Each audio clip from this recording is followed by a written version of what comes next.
भारत को आजादी दिलाने के लिए कई लोगों ने अपनी शहादत दी। ठीक ऐसे ही इस आजादी को बरकरार रखने में कई लोगों का सहयोग रहा। इन्हीं में से एक है 83 साल की डॉक्टर सीता भीमराव।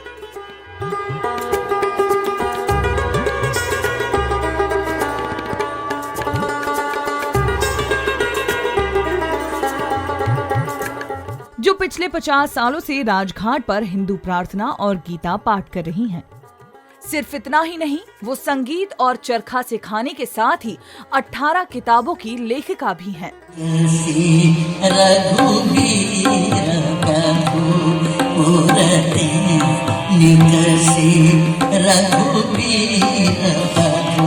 डॉक्टर सीता का जन्म आजादी से पहले 1938 में हुआ, लेकिन छोटी उम्र में भी उन्हें आजादी का महत्व पता था।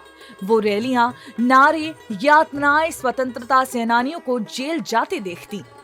इस बीच 30 जनवरी 1948 को गांधी जी की हत्या हो गई। बापू की विचारधारा से प्रभावित सीता और उनके पिता के लिए वो समय चुनौतियों से भरा रहा। उनके पिता को 1 साल तक नौकरी नहीं मिली। परिवार पिता के साथ दिल्ली आ गया, जहां उन्हें मैकेनिकल इंजीनियर के प्राध्यापक का पद मिला। सीता ने दिल्ली में अपने भाई बहनों के साथ पढ़ाई की, लेकिन उनका रुझान संगीत की तरफ बढ़ रहा था, जिसे देख पड़ोस की एक महिला उन्हें कमला नगर स्थित भारतीय संगीत विद्यालय ले गई। यहाँ सीता की मुलाकात सियालकोट के स्वाधीनता सेनानी बाबा लाल सिंह जी बाबा जी से हुई। बाबा जी ने उन्हें बताया कि असली संगीत गुरुओं के पास है, तो तुम मेरे घर का पता लिखो और घर आओ। सीता ने मन में निश्चय कर लिया कि वो खूब संगीत सीखेगी। कुछ दिन ही हुए थे कि पिताजी ने उनसे रामजस कॉलेज से एमए करने की हठ ठान ली। सीता ने हिंदी में एमए कर वापस बाबा जी के पास जाकर संगीत सीखने का फैसला किया। बाबा जी उन्हें महान गायक पंडित दिलीप चंद्र वेदी के पास ले गए। सीता ने उनसे 2 साल संगीत की शिक्षा ली। दिल्ली विश्वविद्यालय में संगीत विभाग खुला तो वहां से संगीत शिरोमणि में दाखिला लिया। कुछ महीने तक तान सम्राट नसीर अहमद दिल्ली घराना से भी संगीत सीखा, लेकिन दिल्ली विश्वविद्यालय में प्रथम स्थान प्राप्त करने वाली सीता का परिवार उन पर शादी का दबाव बना रहा था। स्वामी विवेकानंद, बापू का दर्शन, इन सब का संस्कार रूप से मेरे ऊपर बड़ा प्रभाव था। मेरे पिताजी ने एक बार बिना मुझे बताए एक एमबीबीएस डॉक्टर को वर्क के लिए, और उनके पिताजी सिविल सर्जन थे, उनको घर पर बुला लिया। मुझे तो बताया नहीं था, लेकिन घर में मैं जो तैयारियां वगैरह देख रही थी, उससे मैं समझ गई कि आज मुझे ज़बरदस्ती विवाह के सूत्र में बांधने का उपक्रम चल रहा है।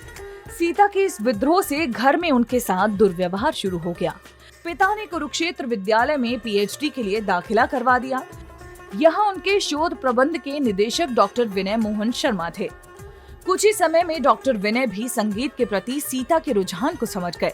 बाबा जी की मदद से सीता बनारस हिंदू विश्वविद्यालय पहुंची। 2 साल में संगीत पर अपना शोध पूरा कर वो कुरुक्षेत्र वापस आई, लेकिन किस्मत ने उनके लिए कुछ और ही तैयारियां कर रखी थी।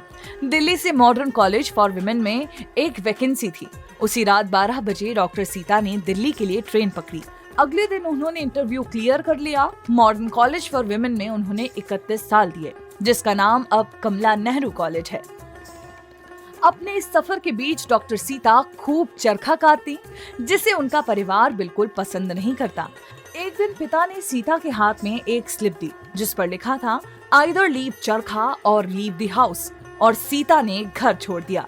अब तक उनकी 12 किताबें प्रकाशित हो चुकी हैं। 50 सालों से वो 2 अक्टूबर और 30 जनवरी को राजघाट से प्रसारित होने वाली सर्वधर्म प्रार्थना में हिंदू प्रार्थना और गीता पाठ करती हैं। यही वजह है कि भारत की उप प्रधानमंत्री स्वर्गीय इंदिरा गांधी भी उनकी तारीफ कर चुकी हैं। फिलहाल वो दिल्ली विश्वविद्यालय के गांधी भवन में चरखा प्रशिक्षिका हैं और दिल्ली विश्वविद्यालय के बच्चों को रामचरितमानस का पाठ और गायन सिखाती हैं। शेयर और डाउनलोड करें दैनिक भास्कर ऐप।